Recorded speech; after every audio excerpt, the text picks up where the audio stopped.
win either way. I just have to be prepared to accept a little bit of jail, which I'm prepared to do because I lead from the front and I'm not a coward.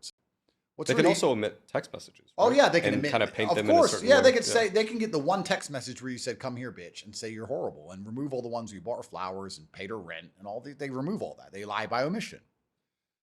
And what's really interesting about this, especially when they're going through your history trying to find somebody to use against you, which is effectively what they do. And it's a bribe. They call all these girls and say, look, you can get a book deal. The media will pay you. You can get a lot of money if you turn on this guy, especially if it's a girl you don't talk to anymore. And especially if you're famous and rich and her rent's due. It's tempting for these women. What's even worse is that a large percentage of the population, I don't know, 10%, 15% would advertise themselves and admit to being mentally deficient in some way. They'd say they have ADHD or they take Xanax to sleep or they're on antidepressants or they're sad. Like, what contingent of the population are mentally ill? What contingent of them are depressed? What contingent of them are fucking liars?